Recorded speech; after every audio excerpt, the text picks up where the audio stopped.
ma famille célébrait l'anniversaire de ma sœur. Mais alors que je me rendais aux toilettes, une femme s'est approchée et m'a dit « Votre belle-mère a mis quelque chose dans votre boisson ». À mon retour, ma belle-mère, Linda, a souri. « Bois », a-t-elle dit. « C'est un toast spécial. » Papa a ajouté « à l'unité familiale ». Ma sœur, Scarlett, a levé son verre.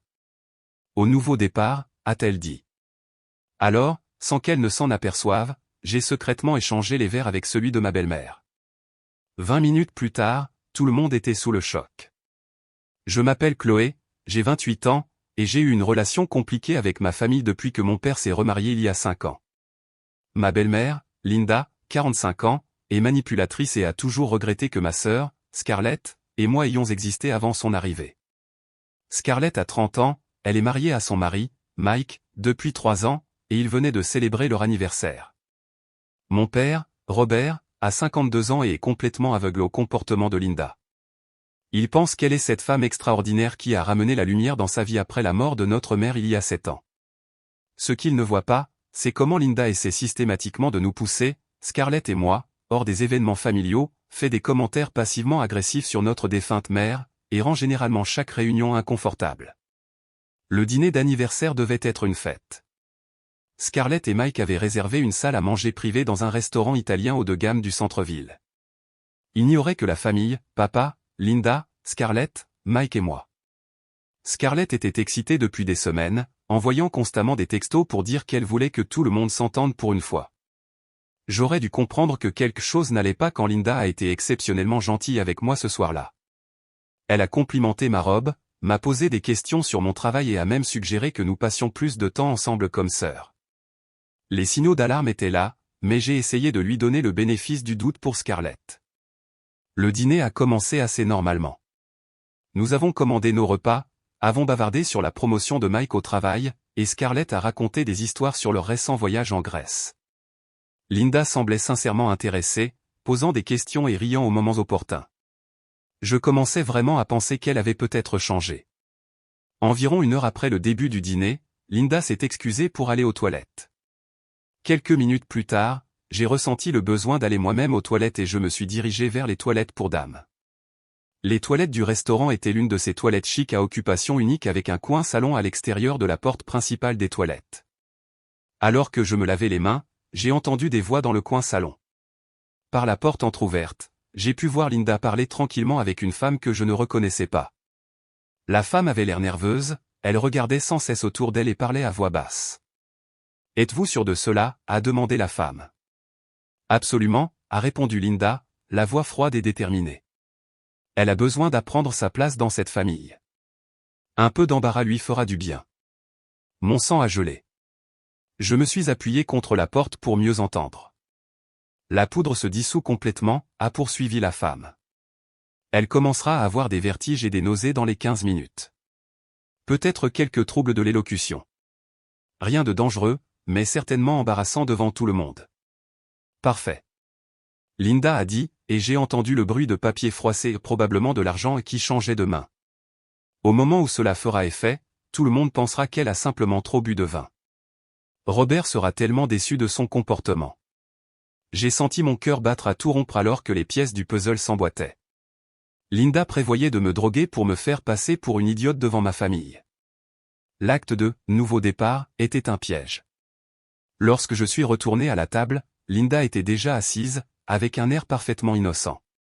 Mon verre à vin était exactement là où je l'avais laissé, mais quelque chose semblait différent. L'éclairage rendait difficile à dire, mais le vin semblait légèrement plus trouble qu'avant. « Te voilà, Chloé » a dit Linda avec ce faux sourire. Je venais juste de dire à tout le monde que nous devrions faire un toast spécial pour Scarlett et Mike. Scarlett a rayonné. « C'est tellement gentil de ta part, Linda. » Mon père a levé son verre en premier. « À l'unité familiale » a-t-il dit chaleureusement, regardant directement Chloé et Linda. « Je suis si heureux que nous puissions tous nous réunir comme ça. » Scarlett a ensuite levé son verre, les larmes de bonheur aux yeux. « Au nouveau départ » a-t-elle dit, et au fait d'avoir la famille dont j'ai toujours rêvé. Linda s'est levée, tenant son verre haut. « Et à Chloé » a-t-elle dit, ce sourire prédateur ne quittant jamais son visage, puisse-t-elle toujours se souvenir de ce que signifie la famille. Elle m'a regardé directement. Bois, chérie. C'est un toast spécial. Tout le monde me regardait avec impatience. Mon verre était lourd dans ma main alors que je regardais le vin potentiellement drogué. Les yeux de Linda étaient rivés sur les miens, attendant que je prenne ma première gorgée. À ce moment-là, j'ai pris une décision en une fraction de seconde qui allait tout changer. Tu sais quoi, ai-je dit, me levant et me rapprochant de Linda. Tu as tout à fait raison. C'est spécial.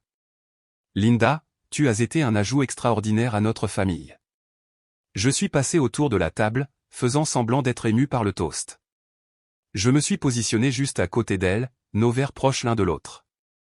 Linda se prélassait dans ce qu'elle pensait être son moment de triomphe, complètement concentrée à me regarder boire. Je suis tellement reconnaissante pour tout ce que tu as apporté à nos vies, ai-je continué, et d'un seul mouvement fluide, j'ai fait semblant de trébucher légèrement, en heurtant Linda. Dans la confusion, j'ai rapidement échangé nos verres. Linda était tellement concentrée sur son moment de victoire qu'elle ne s'est pas rendue compte. Son verre était maintenant dans ma main, et le mien était dans la sienne. Excusez-moi, je suis tellement ému, ai-je dit en riant. Buvons à la famille. Nous avons tous levé nos verres et pris une gorgée. J'ai regardé Linda boire une bonne partie de son vin, mon vin original, que je savais maintenant contenir la drogue qu'elle avait organisée pour moi. L'ironie était absolument délicieuse. Nous nous sommes rassis, et j'ai attendu. Linda discutait animément avec Scarlett de l'organisation du mariage, complètement inconsciente de ce qu'elle venait de se faire. J'ai siroté mon nouveau vin, le verre original de Linda, propre, et j'ai essayé d'agir normalement tout en surveillant les signes. Environ 10 minutes plus tard, Linda s'est arrêtée au milieu d'une phrase. Elle a cligné des yeux plusieurs fois et a légèrement secoué la tête. « Ça va, chérie ?» a demandé mon père, inquiet. « Juste un peu de vertige », a dit Linda en se touchant le front. Le vin doit me frapper plus fort que d'habitude. 5 minutes plus tard, ces mots ont commencé à être légèrement brouillés. « Scarlett, ton mari est un si bon gars », a-t-elle dit, sa voix devenant lâche et floue. Scarlett avait l'air perplexe. « Linda, tu vas bien ?»« Je vais parfaitement bien », a insisté Linda, mais sa voix devenait de plus en plus brouillée. « Juste heureuse d'être là avec ma merveilleuse belle famille. » Au bout de 20 minutes, Linda était un vrai désastre. Elle se balançait sur sa chaise. Ses mots étaient à peine compréhensibles, et elle n'arrêtait pas de rire de manière inappropriée. Tout le monde à la table la regardait sous le choc. « Linda, combien as-tu bu ?» a demandé mon père, la voix pleine d'embarras et d'inquiétude. « Juste du vin », a marmonné Linda, levant son verre de main tremblante. Le toast spécial de Chloé, du vin. C'est là que ça m'a frappé. Elle était sur le point de se dénoncer. J'ai mis quelque chose de spécial dans le verre de Chloé, a poursuivi Linda, son cerveau drogué incapable de filtrer ses pensées. Je voulais lui apprendre une leçon sur la famille. La table est devenue complètement silencieuse. La bouche de Scarlett s'est ouverte. Mike avait l'air confus. Le visage de mon père a traversé environ 5 émotions différentes en 3 secondes. « Que as-tu dit ?» a demandé mon père, la voix dangereusement calme. Linda, complètement défoncée maintenant, a continué à parler. « Cette femme dans les toilettes m'a donné la poudre. » Chloé allait avoir l'air si stupide, si embarrassante. Elle a recommencé à rire, mais elle s'est arrêtée au milieu d'une phrase et a regardé son verre à vin vide avec une horreur naissante. Même dans son état de drogue, elle commençait à comprendre ce qui s'était passé. « Attends », a-t-elle dit en clignant des yeux lentement. « C'est mon verre. » Je lui ai souri gentiment. « Oui, Linda, c'est le cas. » La réalisation l'a frappée comme un camion. Son visage est devenu blanc, puis vert, et elle a commencé à paniquer. « Tu as échangé les verres ?» a-t-elle murmuré, ses mots toujours brouillés mais remplis d'une horreur croissante. « Tu as échangé nos verres. »« Je n'ai aucune idée de ce dont tu parles, » ai-je dit innocemment. Bien que j'ai entendu une conversation intéressante dans les toilettes plus tôt. Mon père regardait Linda comme s'il ne l'avait jamais vue auparavant. « Linda, viens-tu juste d'avouer avoir drogué notre fille ?» Non. Linda a essayé de se lever mais s'est balancée dangereusement. Ce n'était pas censé. Scarlett était furieuse. « Tu as essayé de droguer ma sœur à mon dîner d'anniversaire. » Ce n'était pas dangereux, a protesté Linda, sa voix devenant plus aiguë et plus paniquée. Juste embarrassant. Elle devait apprendre. Apprendre quoi, exactement, a demandé Mike, la voix froide. Le cerveau drogué de Linda a continué à la trahir. Qu'elle n'appartient pas à cette famille, que la vraie famille de Robert, c'est moi, pas les enfants de sa femme décédée. Le silence qui a suivi était assourdissant.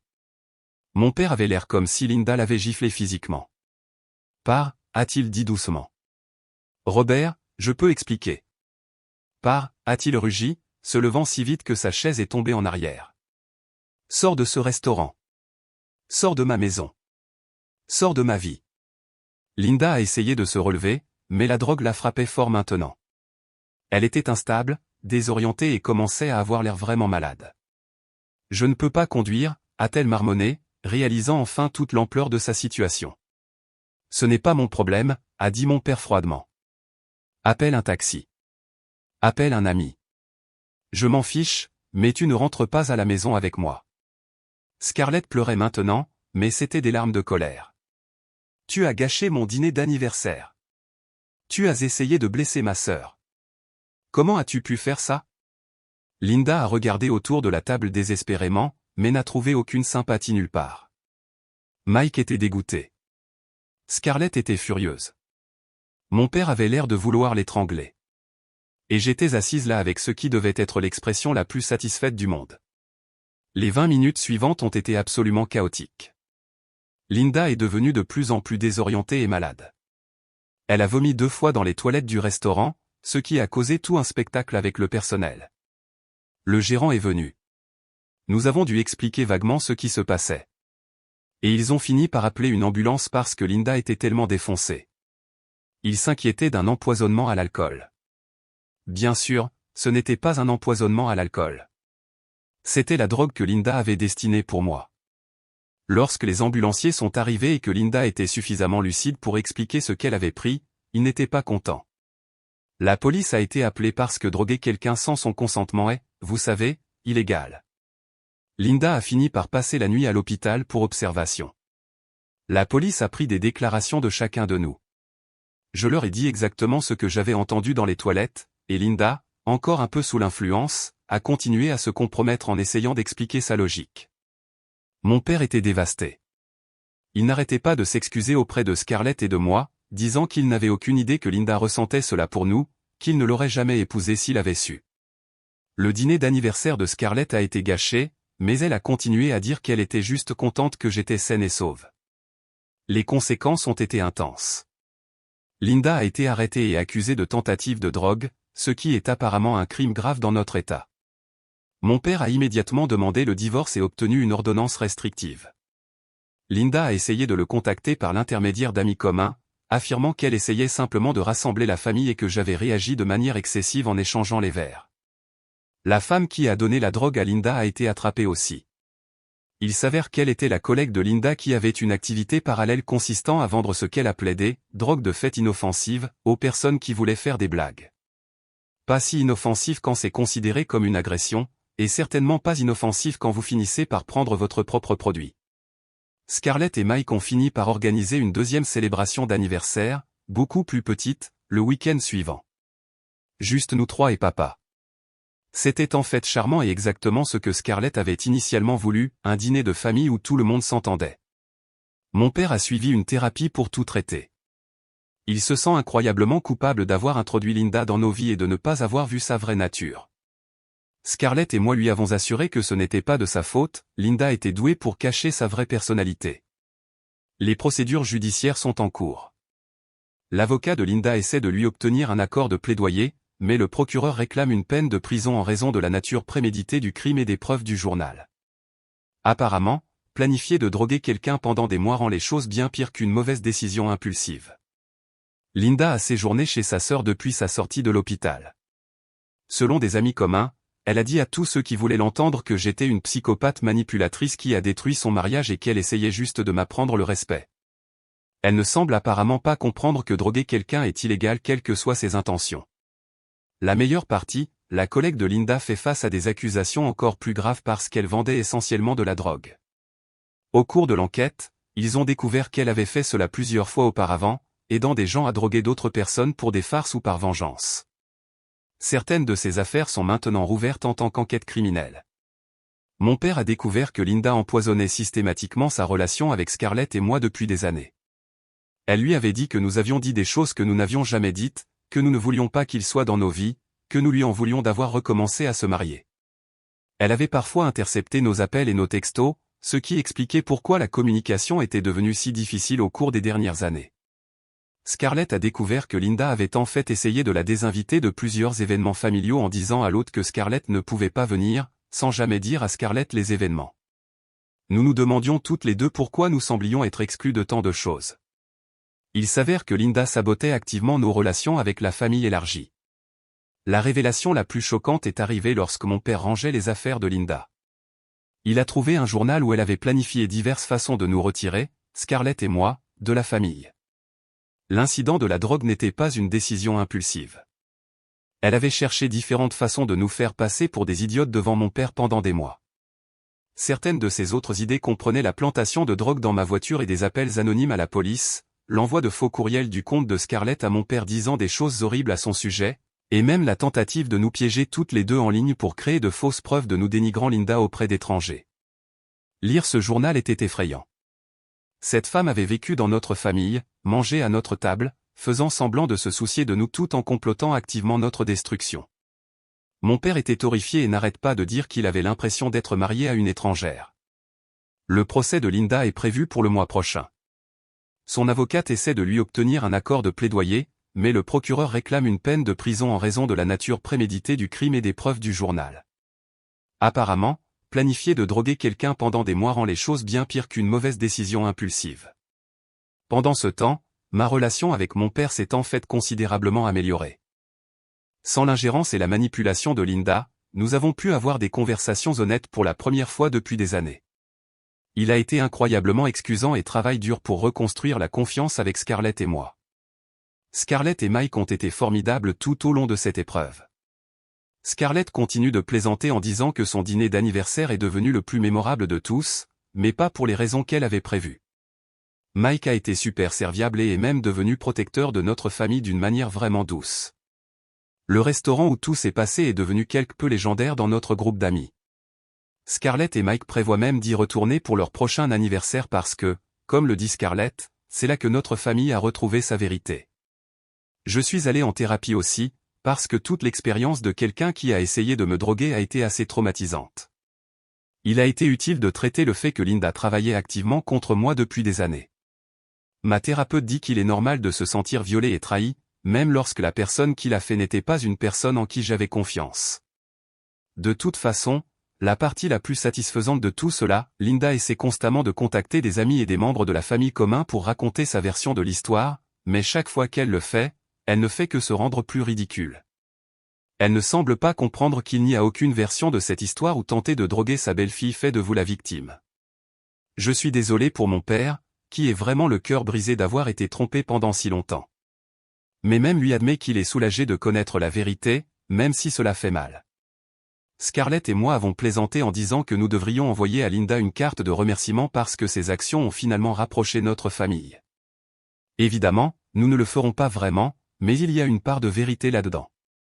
Sans l'ingérence de Linda, mon père, Scarlett et moi avons pu reconstruire nos relations d'une manière vraiment significative. L'affaire judiciaire a été intéressante à suivre. La stratégie de défense de Linda semble être de prétendre qu'elle était instable mentalement parce qu'elle se sentait exclue de la famille. Son avocate soutient qu'elle ne devrait pas être tenue pleinement responsable parce qu'elle agissait par détresse émotionnelle. Le procureur n'en veut rien savoir. Ils ont souligné que le journal de Linda montre des mois de planification minutieuse, de recherche sur différentes drogues et de considération de plusieurs façons de nous nuire, Scarlett et moi. Ce n'est pas une instabilité mentale, c'est de la préméditation. La collègue de Linda a fini par accepter un accord de plaidoyer et a témoigné contre Linda en échange d'une peine réduite. Son témoignage a été accablant. Elle a décrit Linda comme calme, calculatrice et précise sur le fait de vouloir me faire passer pour une idiote et hors de contrôle devant ma famille. Lors d'une des audiences, Linda a en fait essayé de s'approcher de moi pour s'expliquer. L'huissier l'a arrêtée, mais j'ai pu l'entendre dire quelque chose sur le fait que j'avais tout gâché et qu'elle voulait juste faire partie de la famille. Même face à des accusations criminelles, Elle ne comprend toujours pas que l'on ne peut pas se droguer pour être aimé. Mon père a assisté à chaque audience. Il m'a dit qu'il voulait que justice soit faite et que Linda comprenne que ses actes avaient de graves conséquences. Le voir soutenir Scarlett et moi tout au long du processus juridique a été guérisseur pour notre relation. Le procès lui-même a été relativement rapide. L'avocate de Linda n'avait pas grand-chose à faire, étant donné que Linda avait essentiellement avoué tout en étant sous l'influence de sa propre drogue. Les preuves du journal étaient accablantes, et le témoignage de sa collègue a scellé l'affaire. Linda a été reconnue coupable de toutes les accusations, tentative d'agression avec une substance dangereuse, complot en vue de commettre une agression et quelques autres accusations connexes. Elle a été condamnée à 18 mois de prison et à 3 ans de probation. Elle a également été condamnée à payer mes frais de thérapie et à ne pas avoir de contact avec nous pendant 5 ans après sa libération. Lorsque la sentence a été lue, Linda s'est effondrée en larmes et a essayé de s'adresser au tribunal. Elle a continué à dire qu'elle était désolée et qu'elle n'avait jamais voulu que cela aille si loin. Le juge n'a pas été impressionné et lui a dit que le temps des excuses était révolu depuis longtemps. Après le procès, mon père, Scarlett, Mike et moi sommes sortis dîner ironiquement, au même restaurant où tout avait commencé. Cela ressemblait à une conclusion, à la célébration de la justice rendue à l'endroit où le plan de Linda avait si spectaculairement échoué. Scarlett a porté un toast ce soir-là à la famille, la vraie famille et à la vérité qui finit toujours par éclater. Nous avons tous bu à cela, et pour la première fois depuis des années, j'ai eu le sentiment que nous célébrions vraiment en famille. Linda purge actuellement sa peine. Nous avons entendu dire par des connaissances communes qu'elle maintient toujours son innocence et prétend qu'elle était la véritable victime dans tout cela. Certaines personnes n'apprennent jamais, je suppose. Mon père est célibataire depuis le divorce et dit qu'il n'est pas pressé de sortir à nouveau avec quelqu'un. Il se concentre sur la reconstruction de ses relations avec Scarlett et moi. Et honnêtement, c'est merveilleux d'avoir mon père de retour sans l'influence toxique de Linda. Scarlett et Mike ont célébré leur véritable anniversaire quelques mois plus tard. Un beau dîner en famille seulement exactement comme il se doit. Pas de drame, pas d'arrière-pensée cachée, juste des gens qui s'aiment et apprécient la compagnie les uns des autres. En repensant à cette soirée, je suis reconnaissante envers la femme dans les toilettes qui m'a mise en garde contre le plan de Linda.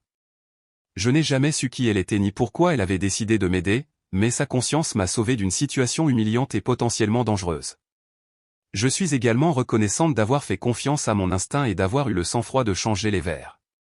C'était une décision prise en une fraction de seconde qui aurait pu mal tourner de tant de façons, mais d'une manière ou d'une autre, tout s'est parfaitement déroulé. Toute cette expérience m'a appris que parfois, les ordures se jettent toutes seules. La haine et la jalousie de Linda ont fini par détruire sa propre vie tout en rapprochant le reste d'entre nous. Elle a dépensé tellement d'énergie à essayer de déchirer notre famille qu'elle a oublié de construire quelque chose de positif pour elle-même. De nos jours, nos réunions de famille sont paisibles et véritablement agréables. Nous parlons parfois de Linda, généralement dans le contexte d'être reconnaissant qu'elle soit sortie de nos vies. Scarlett plaisante en disant que Linda nous a fait le meilleur cadeau d'anniversaire en révélant sa vraie nature de manière si définitive.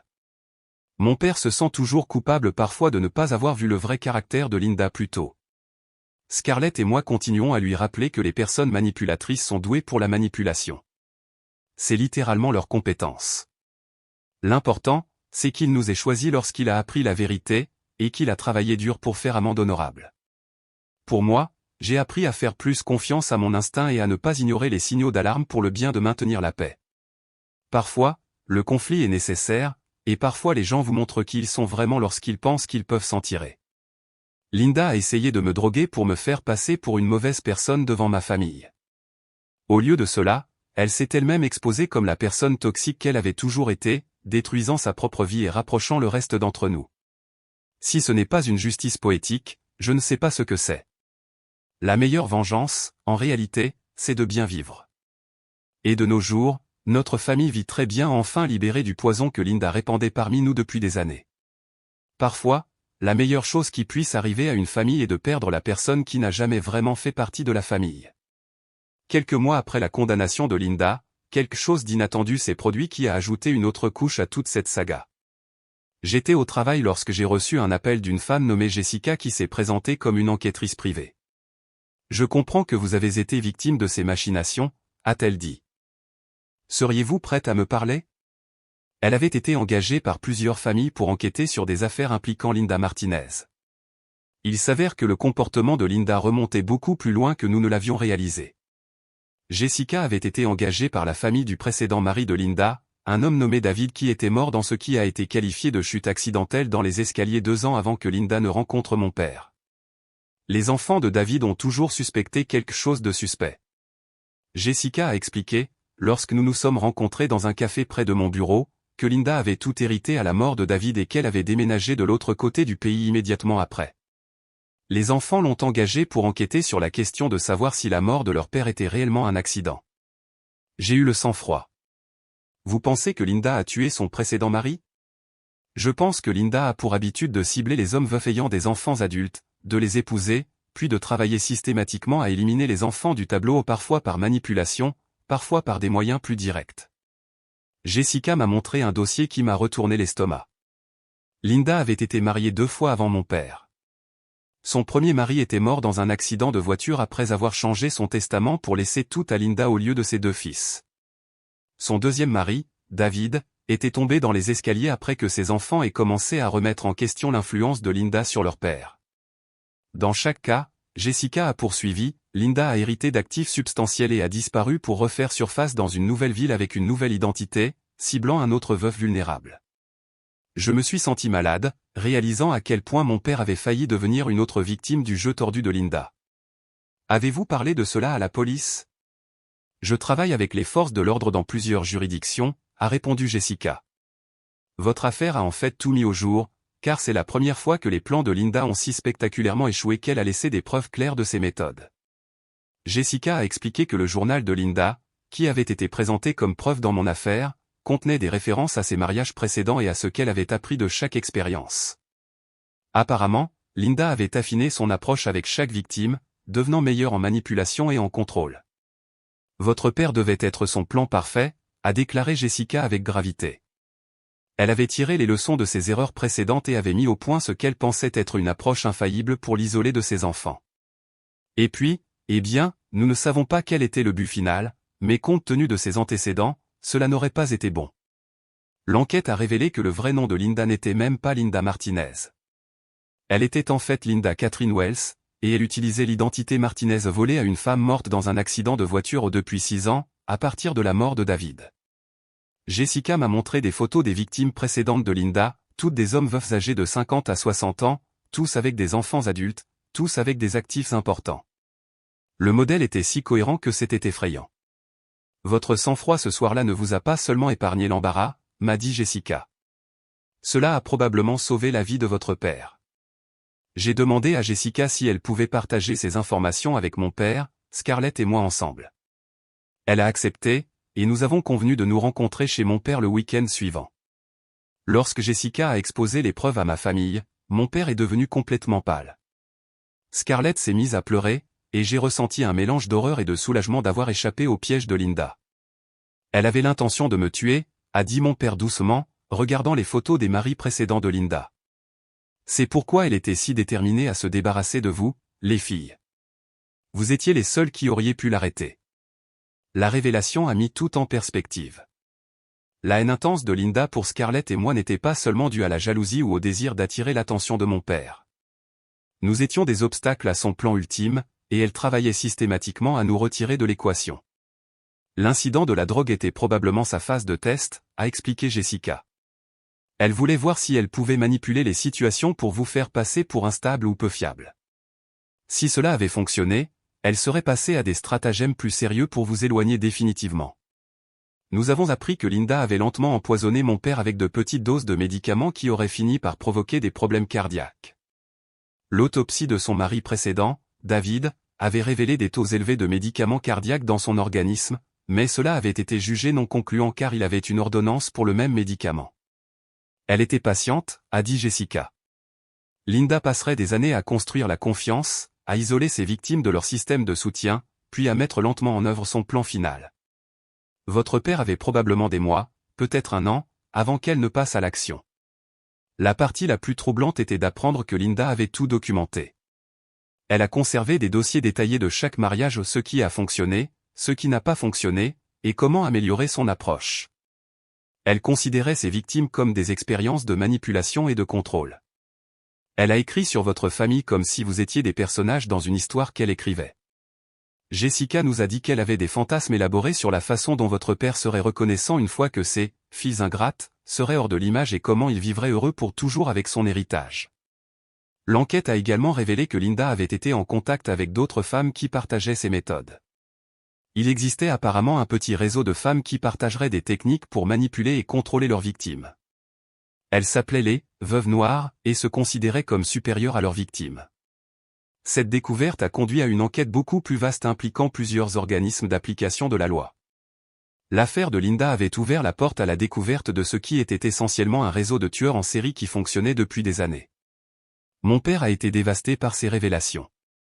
Il n'arrêtait pas de dire qu'il se sentait comme un imbécile de ne pas avoir vu les signes, mais Scarlett et moi lui avons rappelé que Linda était une manipulatrice professionnelle qui perfectionnait son art depuis plus d'une décennie.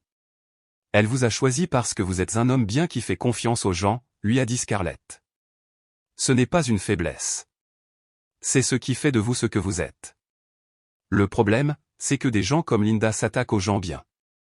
Les accusations supplémentaires portées contre Linda étaient graves. Elle faisait maintenant face à de multiples chefs d'accusation de meurtre, de fraude, de vol d'identité et de complot. Sa peine de 18 mois n'était que le début. Elle risquait la prison à vie sans libération conditionnelle. Lors de l'une des audiences concernant les nouvelles accusations, l'avocat de Linda a tenté de soutenir qu'elle était mentalement malade et non responsable de ses actes. L'accusation a fait appel à des experts psychiatres qui ont témoigné que Linda était une psychopathe type qui savait exactement ce qu'elle faisait et le faisait délibérément depuis des années. Elle n'est pas folle, a témoigné un expert. C'est une prédatrice calculatrice qui considérait les relations humaines comme des occasions d'exploitation. Chaque action qu'elle a entreprise était délibérée et planifiée. Les familles des victimes précédentes de Linda nous ont contactés pendant le procès. Les enfants de David, Mark et Jennifer, sont venus à l'une des audiences et nous ont remerciés d'avoir révélé la vraie nature de Linda. Nous savions que quelque chose n'allait pas, nous a dit Mark. Notre père était un homme prudent qui n'était jamais tombé gravement dans sa vie. Mais Linda était si convaincante, et elle avait fait croire à tout le monde que nous n'étions que des enfants cupides qui ne pouvaient pas accepter le nouveau bonheur de notre père. Jennifer a ajouté, elle a presque réussi à nous convaincre que nous étions le problème. Elle était si douée pour le gaslighting que nous avons commencé à douter de nos propres souvenirs et de notre instinct. La voir exposée comme ça a été guérisseur pour nous. Le procès est devenu un événement médiatique. L'histoire de Linda a été présentée dans des podcasts et des émissions de télévision sur les crimes véritables. Elle a été surnommée la « tueuse d'anniversaire » parce qu'elle avait tendance à cibler ses victimes autour de dates importantes comme les anniversaires ou les anniversaires. Pendant le procès, d'autres victimes se sont manifestées, des femmes qui avaient eu leur boisson dopée lors de fêtes, des hommes qui avaient été manipulés pour changer leur testament, des familles qui avaient été déchirées par l'ingérence de Linda. L'ampleur de ces crimes était stupéfiante. La condamnation finale de Linda est un jour que je n'oublierai jamais. Elle a été condamnée à la prison à vie sans possibilité de libération conditionnelle pour les meurtres, plus des peines supplémentaires pour les accusations de fraude et de vol d'identité. Lorsque le juge a lu la sentence, Linda a enfin montré de l'émotion non pas des remords, mais de la rage. « Vous ne comprenez pas » a-t-elle crié au juge. « J'ai donné un but à ces hommes. J'ai rendu leur vie significative. Leurs enfants étaient des parasites qui ne méritaient pas ce que je pouvais leur donner. » Même à la fin, Linda ne pouvait pas comprendre que l'amour et la famille ne sont pas transactionnels. Elle voyait les relations comme des jeux à somme nulle où quelqu'un devait perdre pour qu'elle gagne. Après la condamnation, mon père, Scarlett, Mike et moi sommes allés dans notre restaurant préféré, le même où le plan de Linda avait échoué. Nous avons porté un toast à la justice rendue et aux familles des victimes précédentes de Linda qui ont enfin obtenu justice. Je n'arrête pas de penser à cette nuit-là, a dit Scarlett. Si Chloé n'avait pas entendu cette conversation, si elle n'avait pas changé les verres, Linda aurait peut-être réussi à nous séparer. Papa aurait peut-être. Mon père l'a interrompu doucement. Le sang-froid et le courage de Chloé nous ont sauvés. Nous sommes là. Nous sommes ensemble. Et nous sommes plus forts que jamais. L'expérience a changé chacun de nous. Mon père est devenu plus prudent en matière de confiance envers les gens, mais il a aussi appris à apprécier davantage la famille qu'il avait. Scarlett et Mike ont commencé à faire du bénévolat auprès d'organisations qui aident les victimes de manipulations domestiques. Et j'ai découvert que j'avais un talent pour voir à travers les façades des gens que je n'avais jamais reconnus auparavant. Jessica, l'enquêtrice privée, m'a proposé un emploi dans son cabinet. Vous avez un instinct naturel pour ce travail, m'a-t-elle dit. Vous avez vu à travers Linda alors que tout le monde était berné. C'est un don rare. J'envisage son offre. Il y a quelque chose d'attirant à aider d'autres familles à éviter ce que nous avons vécu, à utiliser mon expérience pour protéger d'autres victimes potentielles. L'histoire de Linda est devenue un récit d'avertissement sur les dangers de la manipulation prédatrice. Son cas est maintenant utilisé dans les programmes de formation des forces de l'ordre et des travailleurs sociaux pour les aider à reconnaître les signes de destruction familiale systématique. Quant à notre famille, nous allons mieux que jamais. Nous organisons maintenant des dîners de famille hebdomadaires, et nous avons établi de nouvelles traditions qui n'incluent personne qui n'est pas véritablement engagé dans notre bien-être. Nous avons appris que parfois, la chose la plus importante que vous puissiez faire pour votre famille est de la protéger des personnes qui la détruiraient. L'ironie ne m'échappe pas que la tentative de Linda de nous déchirer nous a finalement rapprochés plus que jamais. Sa haine et sa manipulation sont devenus le catalyseur de la guérison des relations qui avaient été endommagées par son ingérence. Parfois, je me demande ce qui se serait passé si je n'étais pas allé aux toilettes ce soir-là. Si je n'avais pas entendu la conversation de Linda, si je n'avais pas eu le sang-froid de changer nos verres. Mais ensuite, je me souviens que la vérité a une façon de sortir éventuellement. Le mal de Linda aurait été exposé d'une manière ou d'une autre, je me suis simplement trouvé être le catalyseur qui a fait que cela se produise plus tôt que plus tard. La meilleure partie de toute cette épreuve est qu'elle m'a rendu ma famille. Mon père est vraiment mon père à nouveau et non la version manipulée de lui-même par Linda. Scarlett et moi sommes plus proches que nous ne l'avons été depuis que nous étions enfants. Et Mike est devenu le frère que je n'ai jamais eu, quelqu'un qui protège et soutient notre famille sans aucun motif caché. Nous avons appris que la famille ne se résume pas seulement au lien du sang. Il s'agit de personnes qui choisissent de s'aimer et de se soutenir mutuellement de manière authentique. Linda a peut-être fait légalement partie de notre famille pendant 5 ans, mais elle n'a jamais vraiment fait partie de la famille parce qu'elle n'a jamais choisi de nous aimer. Elle a seulement choisi de nous utiliser. De nos jours, lorsque nous levons nos verres pour des toasts en famille, nous savons que chacun à la table est là parce qu'il veut y être et non parce qu'il complote contre nous. C'est un cadeau que Linda, à sa manière tordue, a fini par nous faire, la connaissance que notre amour les uns pour les autres est réel et vaut la peine d'être protégé. La femme dans les toilettes qui m'a mise en garde contre le plan de Linda s'est avérée être la fille de David, Jennifer. Elle suivait les mouvements de Linda depuis la mort de son père et l'avait reconnue au restaurant ce soir-là. Lorsque je l'ai vue à votre dîner de famille et que j'ai vu qu'elle achetait de la drogue pour vous en faire usage, j'ai su que je devais agir, m'a dit Jennifer lorsque nous nous sommes finalement rencontrés. Je n'ai pas pu sauver mon père, mais je pouvais sauver le vôtre. Lorsqu'elle a vu Linda agir de manière suspecte et se diriger vers les toilettes, elle l'a suivie et a surpris la transaction de drogue. J'observais Linda depuis des mois, en essayant de rassembler des preuves sur la mort de mon père, a ajouté Jennifer. Son intervention a été le premier domino qui a conduit à la chute de Linda et, finalement, à la justice pour toutes les victimes de Linda. Parfois, les plus petits actes de courage peuvent avoir le plus grand impact. En regardant en arrière maintenant, je réalise que le soir du dîner d'anniversaire de Scarlett a été la nuit où notre véritable famille est née. Nous avons perdu Linda, mais nous avons gagné quelque chose de beaucoup plus précieux, le savoir que nous appartenons vraiment ensemble et la force qui vient de survivre à la tentative de quelqu'un de nous détruire. Linda passera le reste de sa vie en prison exactement là où elle doit être. Et nous passons le reste de nos vies en famille exactement là où nous devons être.